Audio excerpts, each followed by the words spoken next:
Hello बच्चों, इस important reaction है आज हम उसको लेके आए हैं जिसमें है स्मिट अपक्रिया। स्मिट अपक्रिया में कार्बोक्सिलिक समूह RCOOH की क्रिया हम हाइड्रोजोइक एसिड से कराते हैं N3H से in presence of concentrate H2SO4। अब इसमें आप देखेंगे कि ये जो कार्बोक्सिलिक एसिड है, ये कार्बोक्सिलिक एसिड का CO2 समूह इसके NH समूह द्वारा विस्थापित हो जाता है। तो CO2 हम यहाँ से निकालेंगे और NH लगाएंगे और यहाँ जो शेष N2 बचेगा वो N2 गैस के रूप में बाहर निकल जाता है। ठीक है, तो क्या होगा RCO2 निकल जाएगा CO2। अब यहाँ पर H, यहाँ NH बचा, ये NH2 के रूप में लग जाएगा।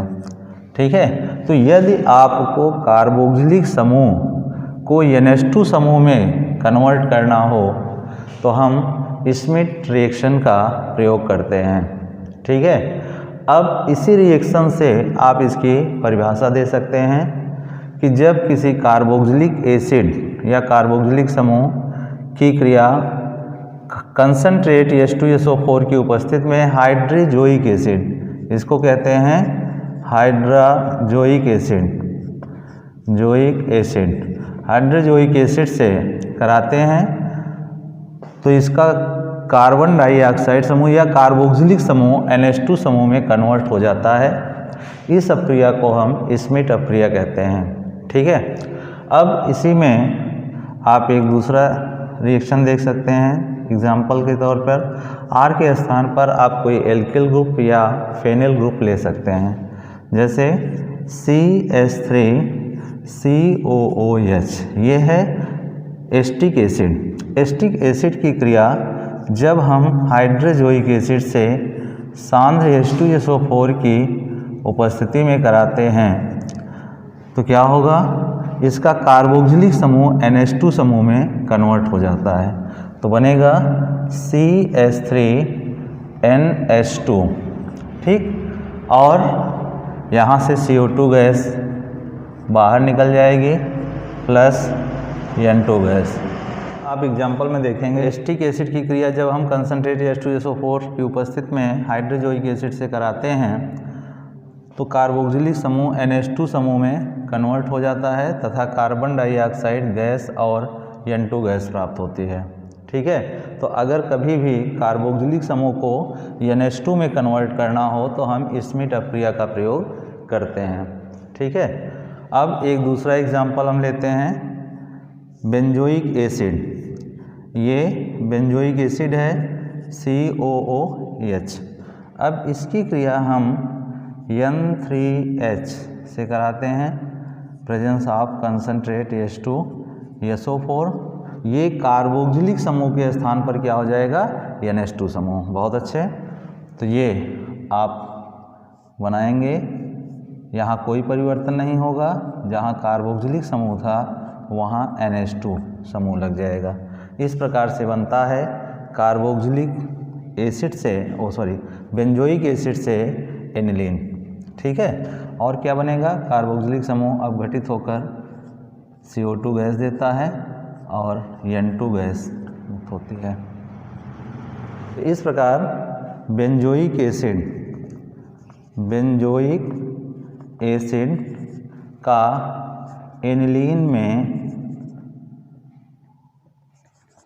में परिवर्तन होता है। हाँ बेटा, दूसरी अपक्रिया इम्पॉर्टेंट अपक्रिया है हाफमैन ब्रोमएमाइड अपक्रिया।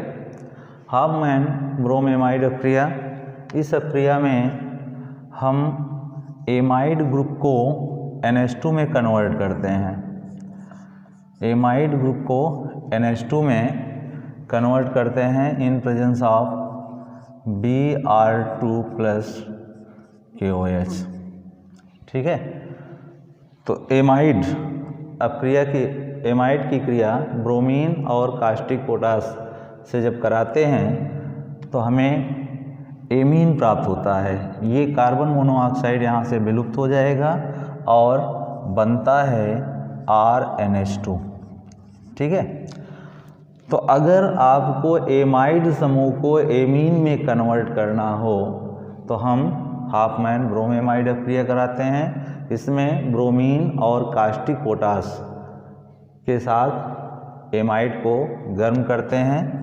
गर्म करने पर यहाँ से एक कार्बन कम हो जाएगा, कार्बन मोनोऑक्साइड यहाँ से CO बाहर निकलता है, विलुप्त होता है और RNH2 प्राप्त होता है।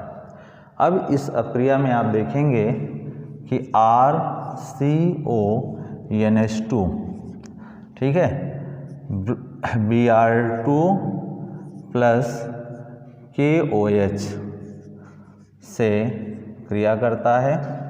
क्या होगा? पोटेशियम ब्रोमाइड बन जाएगा KBr, 2 पोटेशियम इसके ब्रोमीन से क्रिया करके 2KBr बना लेता है और बनता है K2CO3। ठीक, और यहाँ पर बन जाएगा -2H2O और बचा क्या? RNH2। तो ये RNH2 प्राप्त होता है। ठीक है, इसे आप इस प्रकार से भी लिख सकते हैं RNH2 plus 2KBr plus K2CO3 plus 2H2O। ठीक, तो इस प्रकार से हम एल्केनामाइड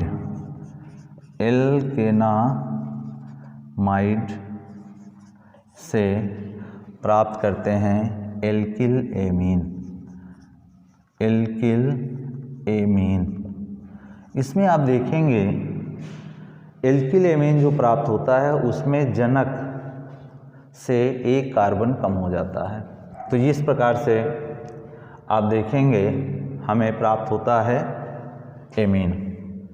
इसी प्रकार आप ले सकते हैं C6H5CONH2, इसकी क्रिया Br2 प्लस KOH से कराई जाती है।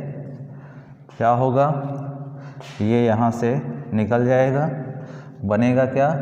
C6H5NH2 एनिलीन और plus 2KBr plus K2CO3 plus 2H2O। ठीक है, तो इस प्रकार से बेंजामाइड से हमें प्राप्त होता है एनिलीन। ठीक, तो अगर आपको कार्बन परमाणुओं की संख्या घटानी है तो हम इस वृत्त का प्रयोग करते हैं। जैसे एक अपक्रिया है CH3CH2 CONH2, इसकी क्रिया हम कराते हैं Br2 प्लस KOH। ठीक है, अब क्या होगा? यहाँ से इसको हटा देंगे, आप प्रोडक्ट बना लीजिए, मेन प्रोडक्ट क्या हो जाएगा? CH3CH2NH2 plus 2KBr plus K2CO3 plus H2O। ठीक है, तो इसे हम कहते हैं हाफमैन ब्रोम एमाइड अपक्रिया। तो यदि किसी यौगिक में एमाइड को एमीन में कन्वर्ट करना है तो हम इस विधि का प्रयोग करते हैं। और इस अपक्रिया को, ये अपक्रिया है एथिल एमीन बनाने की प्रयोगशाला विधि। तो अगर आपको एथिल एमीन प्राप्त करना है तो आप क्या करेंगे? प्रयोगशाला में प्रोपेनामाइड, ब्रोमीन और कास्टिक पोटास लेकर गर्म करेंगे। गर्म करने पर आपको एथनामीन प्राप्त होता है या एथिल एमीन प्राप्त होता है। तो इस पे आप अभ्यास करिएगा। एक हम प्रैक्टिस, एक क्वेश्चन लेते हैं। RCOOH, ठीक, इसकी क्रिया हम कराते हैं प्लस NH3 से, बनता है A, और फिर इसकी क्रिया हम इसे गर्म करेंगे, गर्म करने पर बनता है B, और B की क्रिया हम कराते हैं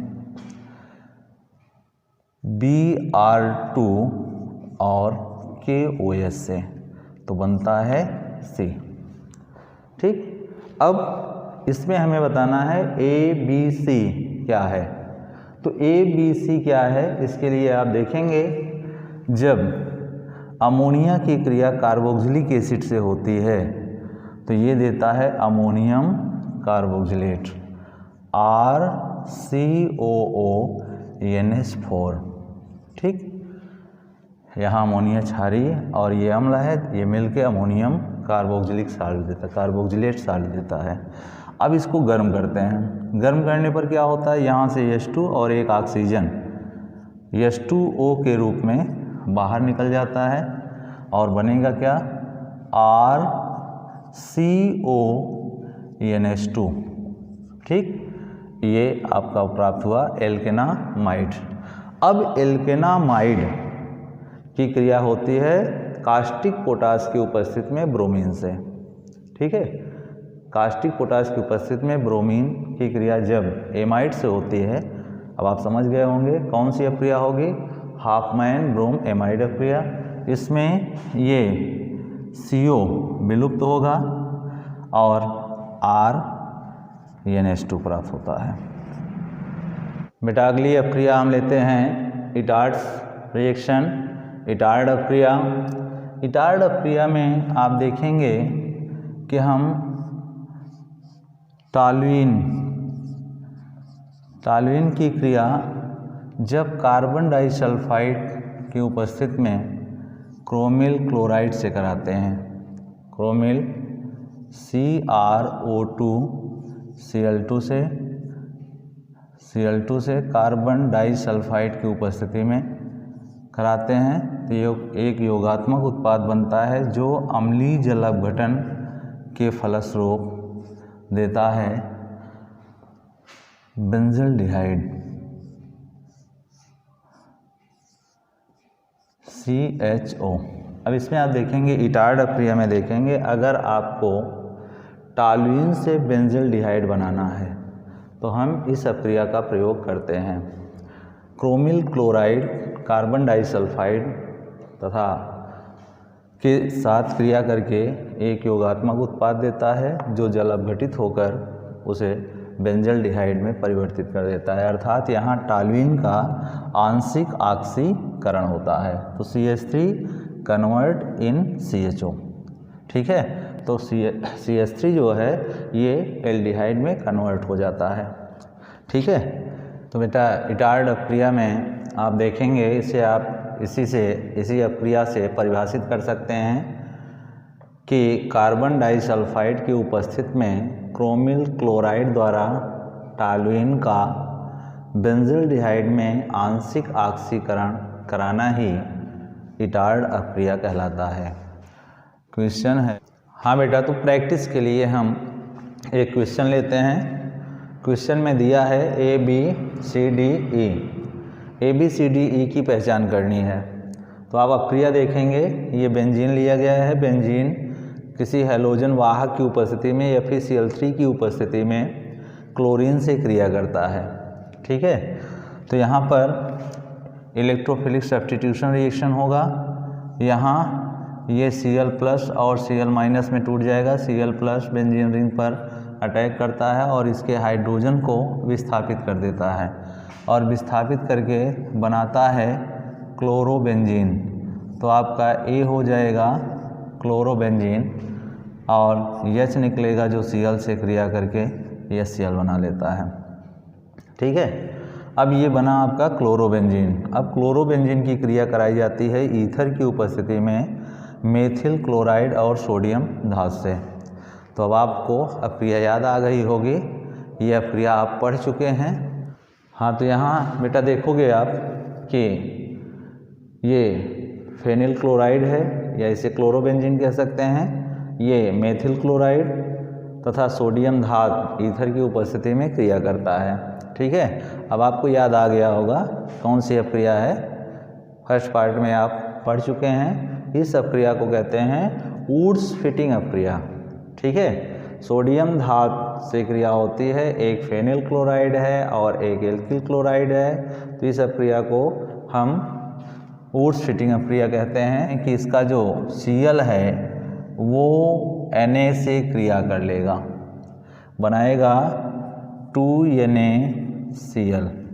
ठीक है, और ये CH3 जाकर यहाँ जुड़ जाएगा, यहाँ कार्बन की वैलेंसी खाली हो रही है, ये जाके फेनिल से जुड़ जाएगा, तो ये बनता है टॉल्यूइन, ये बना टॉल्यूइन। इस अपक्रिया का नाम क्या है, वुड्स फिटिंग अपक्रिया। ठीक, तो B हो गया टॉल्यूइन। इसके बाद B की क्रिया हम कराते हैं क्रोमिल क्लोराइड से कार्बन डाइसल्फाइड की उपस्थिति में, और योगात्मक उत्पाद प्राप्त होता है जो अम्लीय जल अपघटन क्रिया के फलस्वरूप देता है C। ठीक है, तो अभी आप इस अपक्रिया का अध्ययन किए हैं, यहाँ क्रोमिल क्लोराइड आए और टॉल्यूइन हो तो फिर क्या होगा, इटार्ड अपक्रिया। वेरी गुड, इटार्ड अपक्रिया। इटार्ड अपक्रिया में क्या होता है, क्रोमिल क्लोराइड कार्बन डाइसल्फाइड की उपस्थिति में टॉल्यूइन का आंशिक ऑक्सीकरण करता है और आंशिक ऑक्सीकरण से देता है बेंजल्डिहाइड। ठीक है, तो CH3 समूह CHO में कन्वर्ट हो जाता है, तो ये हो जाएगा C के बाद अब आप देखेंगे यहाँ पर क्या हो रहा है, बेंजल्डिहाइड की क्रिया कराई जा रही है अम्लीय पोटेशियम डाइक्रोमेट से। तो अम्लीय पोटेशियम डाइक्रोमेट ये एक ऑक्सीकारक है और ये नवजात ऑक्सीजन देता है। इसका नवजात ऑक्सीजन एल्डिहाइड समूह को कार्बोक्सिलिक एसिड में ऑक्सीकृत कर देता है। तो इस प्रकार से D के रूप में हमें मिलता है बेंजोइक एसिड। ठीक है, ये बेंजोइक एसिड हो गया। अब बेंजोइक एसिड कंसंट्रेट H2SO4 की उपस्थिति में क्रिया करता है हाइड्रोजोइक अम्ल से। हाइड्रोजोइक अम्ल, अगर हाइड्रोजोइक अम्ल आ जाए और कार्बोक्सिलिक समूह हो तो इस अपक्रिया को हम कहते हैं स्मिट अपक्रिया। स्मिट अपक्रिया, इसमें क्या होता है, कार्बोक्सिलिक समूह का NH2 समूह में परिवर्तन हो जाता है। ठीक है, तो यहाँ क्या होगा, जो कार्बोक्सिलिक समूह है वो हमारा NH2 समूह में परिवर्तित हो जाएगा।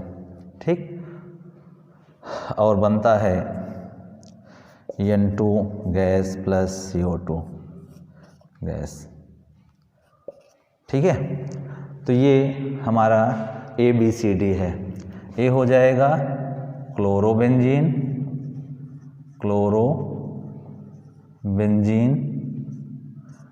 B होगा टॉल्यूइन,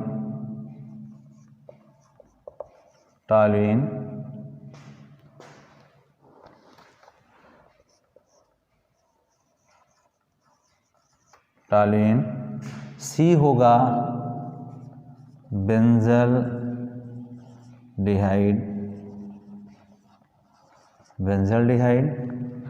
D होगा बेंजोइक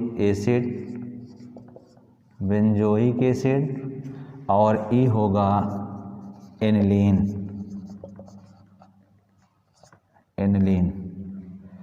ठीक है, तो इस प्रकार से ये अपक्रिया हुई जिसमें कई अपक्रियाएं आपको मिली, क्लोरीनेशन, वुड्स फिटिंग, ये इटार्ड अपक्रिया, इसके बाद ऑक्सीडेशन और स्मिट अपक्रिया। ठीक है, अब हम दूसरी अपक्रिया लेते हैं। बेटा अगली अपक्रिया देखेंगे Claisen condensation, most important reaction for board examination. कई बार पूछा गया है 12 में, 14, 16, 18, 19 में। तो इसमें आप देखेंगे क्या होता है, अल्फा हाइड्रोजन युक्त हम एस्टर के 2 अणु लेते हैं और उसकी क्रिया हम कराते हैं सोडियम एथॉक्साइड की उपस्थिति में ONA। ठीक है, क्या होता है इसमें ये अल्फा हाइड्रोजन है, ये क्रियात्मक समूह एस्टर समूह है। एस्टर समूह के समीप जो कार्बन परमाणु होता है उसे हम अल्फा कार्बन कहते हैं, और अल्फा कार्बन से जुड़े हाइड्रोजन को अल्फा हाइड्रोजन। इसी प्रकार ये अल्फा हाइड्रोजन है। ठीक है, तो जब अल्फा हाइड्रोजन युक्त एस्टर के 2 अणु लेकर हम C2H5ONA सोडियम एथॉक्साइड की उपस्थिति में संघनित कराते हैं तो इसका ये यहाँ से टूट जाता है प्लस और माइनस, ये यहाँ प्लस और माइनस में टूटता है। तो इसका जो H है वो एथॉक्साइड आयन से क्रिया करके एथिल अल्कोहल के रूप में बाहर निकल जाता है। ठीक है, C2H5OH। और क्या होगा, यहाँ बचा CO और एक बॉन्ड यहाँ बच रहा है इसका। यहाँ कार्बन की एक वैलेंसी खाली हो रही है तो ये आके इसी से जुड़ जाएगा। C2H5। ठीक है, इसको कहते हैं बीटा कीटो एस्टर। ये अल्फ़ा है, अल्फ़ा ये बीटा, तो इसका नाम हो जाएगा बीटा कीटो एस्टर प्राप्त होता है। ठीक है, तो इस अक्रिया को क्लेजन संघनन कहते हैं। इसी प्रकार और भी आप अक्रियाएं ले सकते हैं। CH3 COO C2H5 के स्थान पर आप CH3 कर सकते हैं। CH3 इसकी क्रिया होती है यह CH2 COO CH3 से। यहाँ अक्रिया होती है C2H5ONA की उपस्थिति में। क्या होगा, H प्लस और CH2 माइनस में टूट जाएगा। ये एसिल आयन प्लस यहाँ से ये टूटता है माइनस में, ये यहाँ से इसका प्लस इसके माइनस से क्रिया करके मेथिल अल्कोहल बना लेगा और ये जाके इससे जुड़ जाएगा। क्या बनेगा, CH3 CO CH2 COO CH3। ठीक है, इसको मेथिल एसीटेट कह सकते हैं। ठीक है, या बीटा कीटो एस्टर इसको भी कहेंगे। ये अल्फ़ा है, ये बीटा, जिसे हम बीटा कीटो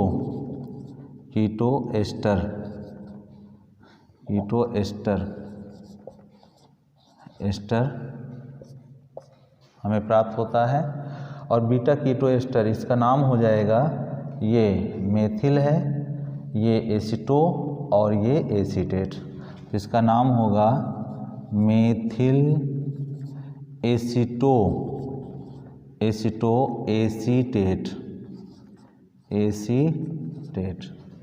ठीक है, इसी प्रकार इसका नाम भी आप लिख सकते हैं। ये एथिल है तो हो जाएगा एथिल, ठीक, एसीटेट। अगली अक्रिया है परकिंस रिएक्शन या परकिन अक्रिया।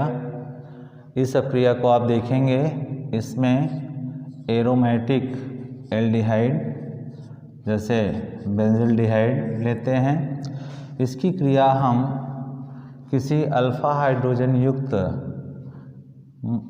कार्बोक्सिलिक अम्ल के सोडियम साल्ट की उपस्थिति में उसी अम्ल के एनहाइड्राइड से इसकी क्रिया कराते हैं एल्डिहाइड की। तो यहाँ पर एस्टिक अम्ल का सोडियम साल्ट लिया गया है और इसी अम्ल का एनहाइड्राइड लेते हैं CH3CO होल ट्वाइस O।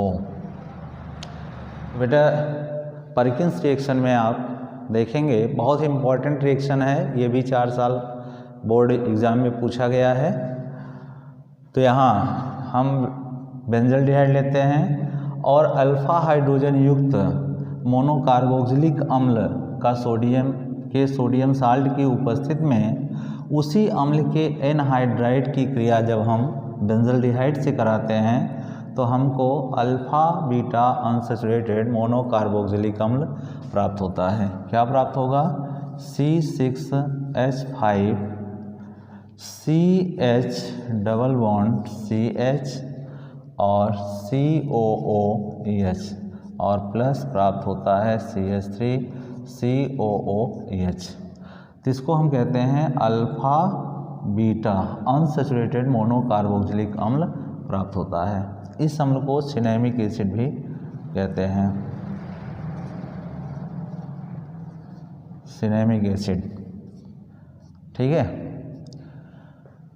इसी अपक्रिया को परकिंस रिएक्शन भी कहते हैं। ठीक है, तो आप इसको परिभाषित कैसे करेंगे? किसी मोनोकार्बोक्सिलिक अम्ल के सोडियम साल्ट की उपस्थिति में बेंजल्डिहाइड की क्रिया अल्फा हाइड्रोजन युक्त कार्बोक्सिलिक अम्ल के एनहाइड्राइड से कराने पर अल्फा बीटा अनसैचुरेटेड मोनोकार्बोक्सिलिक अम्ल प्राप्त होता है। इस अपक्रिया को परकिंस अपक्रिया कहते हैं। तो यहाँ पर निर्जल सोडियम एसीटेट होगा। ठीक है, इसी प्रकार दूसरी अपक्रिया हम लेते हैं, इसे आप इस प्रकार से भी दिखा सकते हैं C6H5 CHO प्लस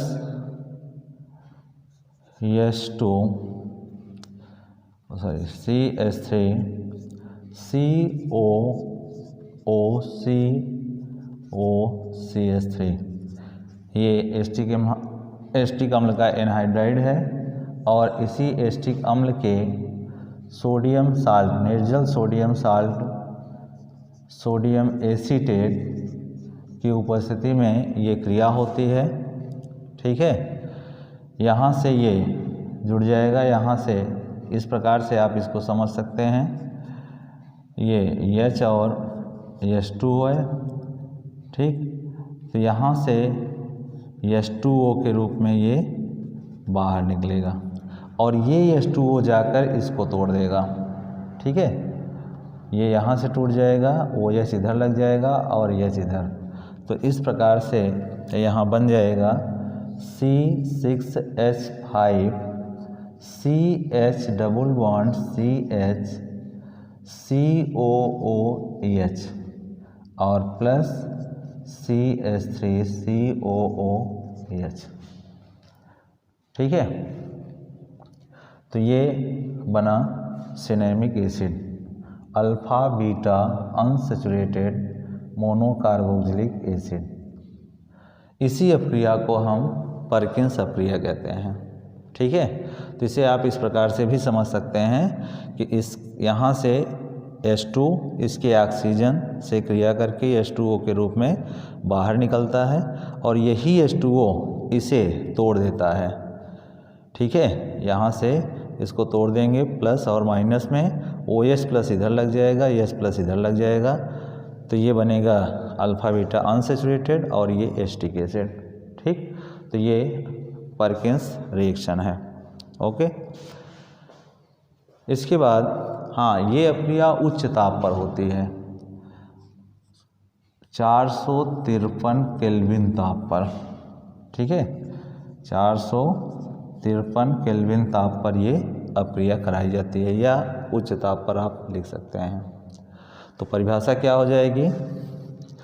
बेंजल्डिहाइड किसी अल्फा हाइड्रोजन युक्त मोनोकार्बोक्सिलिक अम्ल के सोडियम साल्ट, निर्जल सोडियम साल्ट की उपस्थिति में उसी अम्ल के एनहाइड्राइड से क्रिया करके अल्फा बीटा अनसैचुरेटेड मोनोकार्बोक्सिलिक अम्ल देता है। इस अपक्रिया को परकिंस अपक्रिया कहते हैं। इसके बाद बेटा हम अगली अपक्रिया लेते हैं रोजेनमुंड अपचयन अपक्रिया। ये भी अपक्रिया कई बार बोर्ड एग्ज़ाम में पूछी गई है। तो रोजेनमुंड अपचयन अपक्रिया को हम देखते हैं। रोजेनमुंड अपचयन अपक्रिया में क्या होता है, किसी एसिड हैलाइड का आंशिक अपचयन होता है। यहाँ पर हम लेते हैं उत्प्रेरक के रूप में पैलिडियम और बेरियम सल्फेट, पैलिडियम और बेरियम सल्फेट बॉइल्ड जाइलिन की उपस्थिति में, बॉइल्ड जाइलिन की उपस्थिति में इसका आंशिक अपचयन हाइड्रोजन द्वारा कराया जाता है। क्या होगा, ये हाइड्रोजन यहाँ से इसके Cl को विस्थापित कर देते हैं इस द्वारा, और इस प्रकार हमें एसिड हैलाइड जो है वो एल्डिहाइड में अपचयित हो जाता है। तो ये हमारा RCOCl कन्वर्ट हो जाएगा RCOH में, ठीक है। इसे कहते हैं एल्डिहाइड, एल्डिहाइड। ये पैलिडियम उत्प्रेरक है, बेरियम सल्फेट की उपस्थिति में उबलती हुई जाइलिन में ये क्रिया होती है। एसिड हैलाइड को हाइड्रोजन द्वारा आंशिक अपचयित करके एल्डिहाइड में कन्वर्ट करते हैं। इस अपक्रिया को रोजेनमुंड अपचयन अपक्रिया कहते हैं। यहाँ पर इसका आंशिक अपचयन होता है। इसमें पैलिडियम, पैलिडियम जो है ये उत्प्रेरक का काम करता है। उत्प्रेरक जो हाइड्रोजनीकरण क्रिया के लिए उत्प्रेरित करता है, और बेरियम सल्फेट ये उत्प्रेरक विष का कार्य करता है। उत्प्रेरक विष जो उत्प्रेरक की क्रियाशीलता को घटा देता है। तो लिंडलार कैटलिस्ट के नाम से ये जाना जाता है। इसमें ये उत्प्रेरक का काम करता है, ये उत्प्रेरक विष का, और जब ये दोनों रहते हैं तो एसिड हैलाइड, एसिड क्लोराइड का आंशिक अपचयन एल्डिहाइड में हो जाता है, ठीक है। इसी प्रकार हम एक दूसरी अपक्रिया लेते हैं PHCOCl, COCl। इसे आप बेंजोइल क्लोराइड कह सकते हैं। क्या होगा, H2 से क्रिया होगी लिंडलार उत्प्रेरक की उपस्थिति में पैलिडियम और barium sulphate boiled xylene, boiled xylene की उपस्थिति में क्या होगा, दो हाइड्रोजन है, एक हाइड्रोजन यहाँ क्लोरीन को विस्थापित करेगा, दूसरा हाइड्रोजन इससे क्रिया कर लेगा। तो ये PHCHO बनेगा और प्लस HCl, यहाँ भी आप HCl लिख लेंगे, ठीक है। तो इस प्रकार से एसिड हैलाइड या एसिड क्लोराइड का CHO ग्रुप में अपचयन होता है, आंशिक अपचयन, ठीक है। आंशिक अपचयन क्यों होता है, क्योंकि पैलिडियम इसमें उत्प्रेरक का काम करता है और पैलिडियम बेरियम सल्फेट जो है इसके लिए उत्प्रेरक विष का काम करता है, ठीक है। तो ये हो जाएगा रोजेनमुंड अपचयन अपक्रिया। हाँ बेटा, अगली अपक्रिया है ओजोनोलिसिस या ओजोनीकरण अथवा ओजोनी अपघटन। तो ओजोनोलिसिस में आप देखेंगे इसमें अनसैचुरेटेड हाइड्रोकार्बन लेते हैं, जैसे CH2 डबल बॉन्ड CH2, इसकी क्रिया हम ओजोन से कराते हैं। कार्बन टेट्राक्लोराइड की उपस्थिति में CCl4 की उपस्थिति में ये क्रिया होती है। क्या होगा, ये अनसैचुरेटेड हाइड्रोकार्बन से ओजोन जुड़कर एक योगात्मक यौगिक ओजोनाइड देता है, ठीक है। तो ये बन जाएगा CH2, इसका एक बंध टूटेगा जिससे दो ऑक्सीजन जुड़ जाएंगे और दूसरा बंध टूटेगा जिससे एक ऑक्सीजन जुड़ेगा। तो इसे हम कहते हैं ओजोनाइड। अब जिसकी अपक्रिया कराए हैं, जैसे एथिलीन है तो इसका नाम हो जाएगा एथिलीन ओजोनाइड।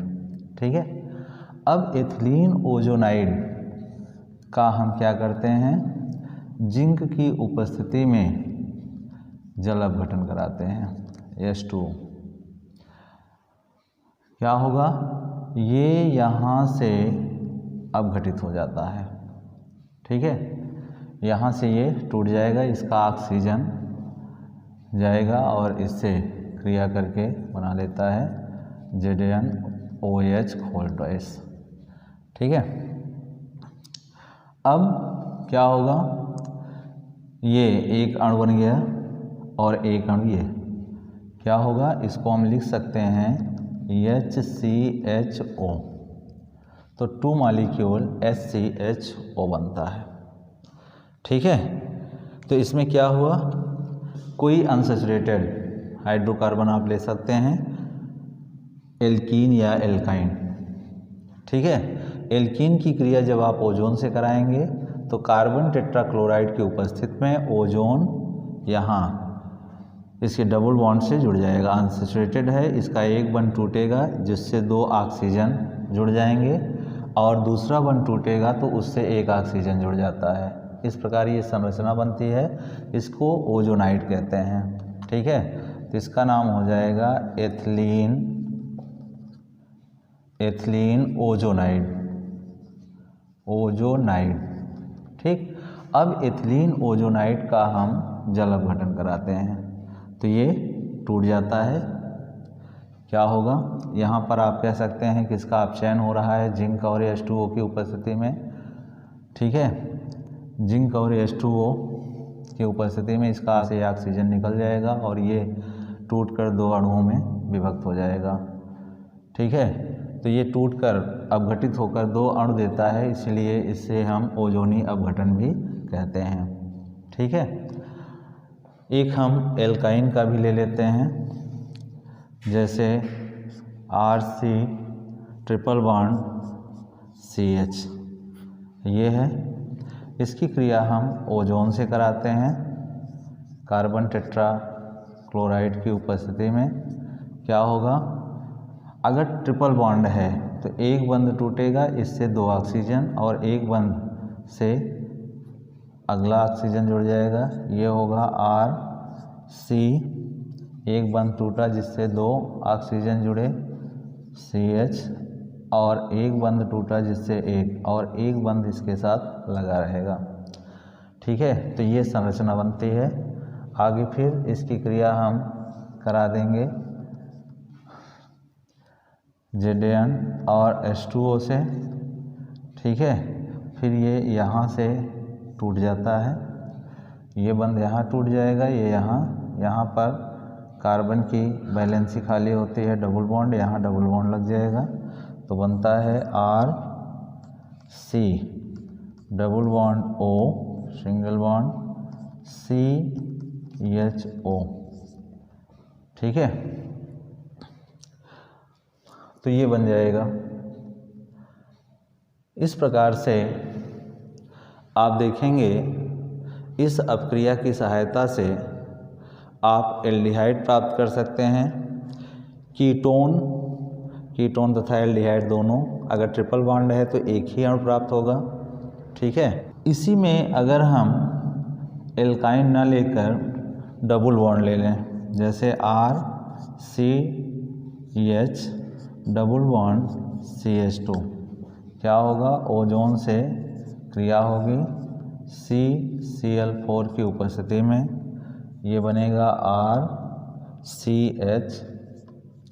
RCH बंध टूटा, 2 जुड़ा, फिर CH, एक बंध टूटा, यहाँ CH2, फिर ये Zn और H2O की उपस्थिति में क्रिया हुई, क्या होगा, यहाँ से टूट जाएगा, बनेगा RCHO प्लस HCHO, तो 2 भिन्न प्रकार के एल्डिहाइड प्राप्त होंगे। ठीक है, इस अभिक्रिया की सहायता से हम किसी अनसैचुरेटेड हाइड्रोकार्बन में डबल बॉन्ड या ट्रिपल बॉन्ड की स्थिति भी निर्धारित करते हैं कि वो हमारा डबल बॉन्ड अथवा ट्रिपल बॉन्ड कहाँ स्थित है। ठीक है, तो ये है ओजोनी अपघटन या ओजोनोलिसिस। अगर हम इस H को हटाकर यहाँ पर R लगा दें, ठीक है, तो आप देखेंगे क्या होगा, कीटोन प्राप्त हो जाएगा। R ये होगा डबल डैश R, ये कीटोन बना और ये एल्डिहाइड या फॉर्मल्डिहाइड, फॉर्मल्डिहाइड। ठीक है, तो इस अभिक्रिया को हम ओजोनोलिसिस या ओजोनी अपघटन कहते हैं। ठीक है बेटा, अगली अभिक्रिया है हैलोफॉर्म अभिक्रिया। हैलोफॉर्म अभिक्रिया आप देखेंगे ये ऐसे यौगिक देते हैं जिसमें मेथिल कीटोन समूह उपस्थित होता है, जैसे RCOCH3। ठीक है, तो जिसमें ये COCH3 ग्रुप उपस्थित होगा वो हैलोफॉर्म अभिक्रिया प्रदर्शित करते हैं। ठीक है, इसमें क्या होता है, इसमें इसकी क्रिया NaOH और X2 से होती है, X2 प्लस NaOH। ठीक है, क्या बनता है, बनता है हैलोफॉर्म CHX3। ठीक है, इसको हैलोफॉर्म कहते हैं। और क्या बनेगा, प्लस NaX और प्लस RCOO प्लस H2O। ठीक है, तो ये है हैलोफॉर्म। हैलोफॉर्म इसके लिए आवश्यक है मेथिल कीटोन समूह का होना। ठीक है, इसे संतुलित करने के लिए यहाँ पर 3 मॉलिक्यूल 4 हो जाएगा। इसके लिए आप कोड भी बना सकते हैं 134 और यहाँ 13। ठीक है, तो इस प्रकार से बनता है हैलोफॉर्म। अगर हम X के स्थान पर X2 के स्थान पर क्लोरीन Cl2 ले लें तो क्लोरोफॉर्म बनेगा, Br2 ले लें तो ब्रोमोफॉर्म देगा, और अगर I2 ले लेते हैं तो उस अभिक्रिया को आइडोफॉर्म अभिक्रिया कहेंगे और उत्पाद को आइडोफॉर्म। ठीक है, तो इस अभिक्रिया को हैलोफॉर्म अभिक्रिया कहा गया। क्यों हैलोफॉर्म कहा गया, क्योंकि इसके फलस्वरूप हैलोफॉर्म बनता है। ठीक है, इसी प्रकार ये अभिक्रिया एल्डिहाइड भी देते हैं, जैसे CH3 COOH एस्टल्डिहाइड। तो एस्टल्डिहाइड भी ये अभिक्रिया प्रदर्शित करते हैं। ठीक है, यहाँ पर क्या हुआ है, R के स्थान पर H हो गया है, R के स्थान पर H। हाँ बेटा, हैलोफॉर्म की एक अभिक्रिया हम लेते हैं एस्टल्डिहाइड के। आपको बताया गया कि हैलोफॉर्म वो अभिक्रिया देते हैं जिसमें CH3CO ग्रुप उपस्थित हो। तो यहाँ पर आप देखेंगे CH3CO ग्रुप उपस्थित है, R के स्थान पर H हो गया है। ठीक है, तो आप क्या करेंगे, सेम अभिक्रिया होगी, केवल R के स्थान पर H हो जाएगा। तो क्या होगा, 3X2 plus 4NaOH equal to बन जाएगा CHX3 plus 3NaX plus HCOONA और प्लस 3H2O। ठीक है, क्या बना, ये है एस्टल्डिहाइड, एस्टल्डिहाइड। ये हैलोजन है, ये बना हैलोफॉर्म। ये सोडियम हैलाइड, ये है सोडियम फॉर्मेट। ठीक है, तो इस अप्रिया को हम हैलोफॉर्म अप्रिया कहते हैं। इसमें एक अप्रिया आप और देखेंगे, ये अप्रिया एथिल एल्कोहल भी देता है, CH3CH2OH, ये अप्रिया ये भी देगा। इसमें हम यक्स के स्थान पर चलिए X2 ही लेते हैं। तो X2 क्या करता है, पहले इसको एस्टल्डिहाइड में कन्वर्ट कर देता है, ठीक है। और फिर जब एस्टल्डिहाइड बन जाएगा तो एस्टल्डिहाइड फिर कास्टिक सोडा की उपस्थिति में हैलोजन से क्रिया करके हैलोफॉर्म देगा, ठीक है। तो यहाँ पर NaOH यहाँ बन जाएगा CHX3 प्लस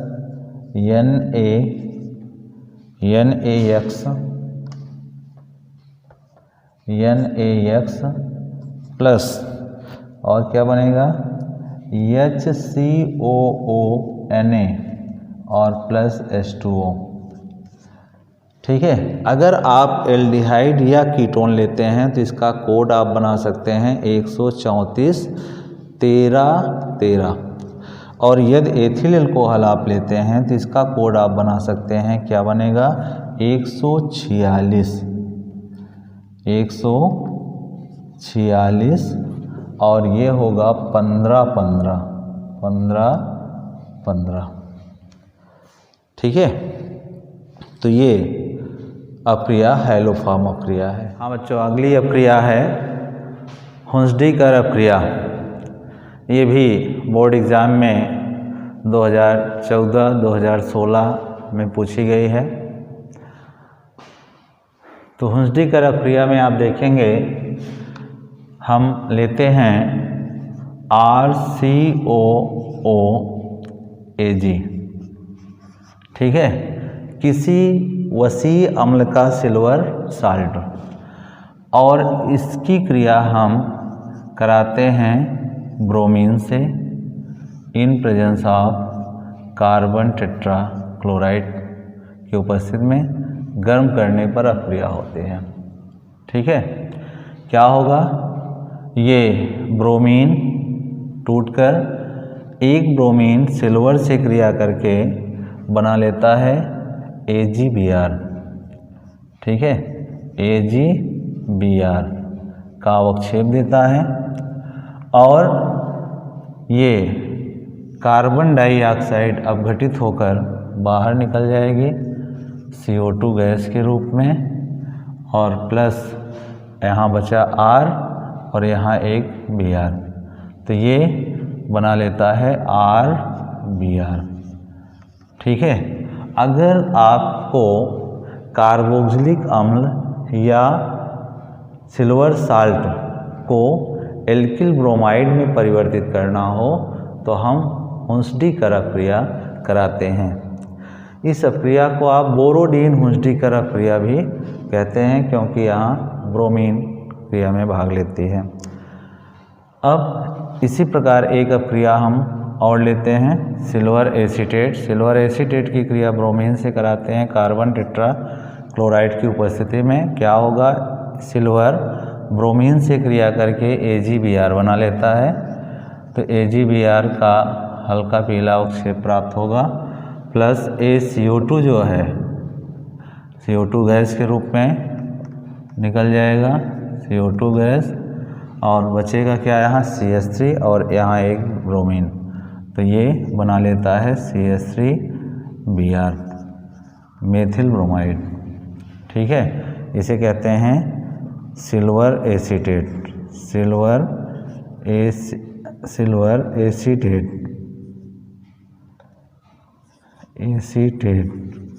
सिल्वर एसीटेट, और यहाँ बना मेथिल ब्रोमाइड, मेथिल ब्रोमाइड, ठीक है। तो इस अप्रिया को हम बोरोडीन हुंसडीकर अप्रिया कहते हैं, ओके। इसके बाद हेल-ओल-हार्ड-ज़िलेंस्की रिएक्शन आप कहते हैं, और इसे शार्ट में कहा जाता है HBZ अप्रिया या HBZ रिएक्शन। इसमें क्या होता है, जब किसी कार्बोक्सिलिक अम्ल, यहाँ पर हम लेते हैं कार्बोक्सिलिक अम्ल CH3CH2 COOH, कार्बोक्सिलिक एसिड लेते हैं। कार्बोक्सिलिक एसिड का हम कराते हैं हैलोजिनेशन X2, ठीक है। लाल फास्फोरस की उपस्थिति में इस क्रिया को कराई जाती है। P रेड की उपस्थिति में क्या होगा, ये हैलोजन इसके अल्फा हाइड्रोजन को विस्थापित करता है। अल्फा हाइड्रोजन को विस्थापित करके अल्फा हैलो मोनोकार्बोक्सिलिक एसिड देता है, ठीक है। तो क्या होगा, ये इसका अल्फा कार्बन परमाणु है और इससे लगा हाइड्रोजन अल्फा हाइड्रोजन, तो ये यक्स क्या करता है, इस हाइड्रोजन पर अटैक करता है और यहाँ से एक KH को विस्थापित करके हैलो उत्पाद देता है। तो बन जाएगा CH3 CHX COOH plus HX, ठीक है। इसी प्रकार हम दूसरा एग्जाम्पल लेते हैं, क्या होगा, CH3 CH2 COOH, ठीक। इसकी क्रिया हम कराते हैं Br2 से। लाल फास्फोरस की उपस्थिति में अपक्रिया होती है। क्या होगा, ये ब्रोमीन टूटेगा Br प्लस और Br माइनस में। अब इसका Br इस पर अटैक करेगा, यहाँ से H निकलेगा जो Br माइनस से क्रिया करके HBr के रूप में बाहर निकल जाएगा। तो बना गया CH3CH, यहाँ पर एक Br लग गया, प्लस COOH, नाम होगा अल्फा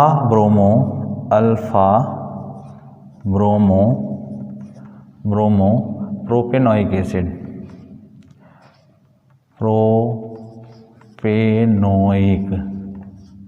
एसिड, ठीक है। तो ये बना आपका, इसे हेल्होल्ट्ज़-ज़िलेंस्की अपक्रिया कहते हैं, ठीक है। जैसे मान लीजिए ये दिया गया हो COOH, इसकी क्रिया हम कराते हैं Br2 से, या Cl2 आप ले सकते हो, Cl2 से फास्फोरस की उपस्थिति में क्या होगा, अब यहाँ ये कार्बोक्सिलिक समूह है, इसका अल्फा हाइड्रोजन कहाँ होगा, यहाँ ये। अब इस हाइड्रोजन को विस्थापित करेगा, तो यहाँ पर यह Cl निकलेगा और यहाँ आके Cl लग जाएगा, COOH और यहाँ लगा Cl। तो इस अपक्रिया को हम HBZ अपक्रिया कहते हैं, ठीक है। हाँ बेटा, अगली अपक्रिया हम लेते हैं डाईएज़ोटीकरण अपक्रिया। डाईएज़ोटीकरण से हमें प्राप्त होता है बेंजीन डाइजोनियम क्लोराइड, जो एक बहुत ही अत्यंत महत्वपूर्ण, बहुत उपयोगी यौगिक है, जिसका प्रयोग हम विभिन्न प्रकार के एरोमेटिक यौगिकों के संश्लेषण में करते हैं। तो डाईएज़ोटीकरण अपक्रिया में आप देखेंगे हम लेते हैं एनिलीन लेंगे NH2, इसकी क्रिया HNO2 और plus HCl in presence of sodium nitrite और प्लस HCl की उपस्थिति में 0 से 5 डिग्री सेंटीग्रेड ताप पर यह क्रिया होती है, ठीक है। ये सोडियम नाइट्राइट और HCl हम लेकर नाइट्रस अम्ल बनाते हैं और फिर नाइट्रस अम्ल और HCl ये क्रिया करके 0 से 5 डिग्री सेंटीग्रेड ताप पर हमें बेंजीन डाइजोनियम क्लोराइड देता है। क्या होगा, यहाँ पर हो जाएगा N triple bond N Cl plus और माइनस, इसको कहते हैं benzene, benzene diazonium, azonium chloride, diazonium chloride. ठीक है, बेंजीन डाइजोनियम क्लोराइड। इसका प्रयोग हम विभिन्न प्रकार के एरोमेटिक यौगिकों के संश्लेषण में करते हैं। ठीक है, इसी में आप इसके उपयोग को भी देख सकते हैं। एक अप्रिया है गाटरमैन अप्रिया, गाटरमान अप्रिया 13 नंबर,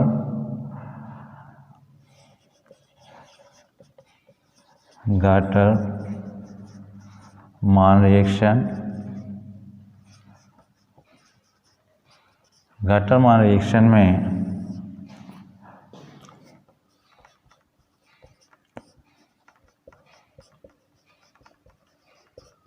गाटरमान अप्रिया में आपको बेंजीन डाइजोनियम क्लोराइड की उपयोगिता भी दिखेगी। इसका उपयोग हम विभिन्न प्रकार के एरोमेटिक यौगिकों के संश्लेषण में करते हैं, जैसे इससे हम प्राप्त कर सकते हैं क्लोरोबेंजीन, ब्रोमोबेंजीन आदि। तो यहाँ पर हम लेते हैं बेंजीन डाइजोनियम क्लोराइड, ये बेंजीन डाइजोनियम क्लोराइड है NCl। ठीक है, अब इसकी क्रिया हम कराते हैं कॉपर की उपस्थिति में HCl से। गर्म करने पर क्रिया होती है, क्या बनेगा, ये यहाँ से नाइट्रोजन गैस N2 गैस के रूप में बाहर निकल जाती है। ये Cl, ये बनता है क्लोरोबेंजीन और HCl बाहर निकल जाएगा। तो यहाँ पर Cl plus N2 gas plus HCl। इसी प्रकार यहीं अगर हम कॉपर की उपस्थिति में क्रिया कराएं HBr से, तो HBr से ये क्रिया करके क्या देता है, ब्रोमोबेंजीन,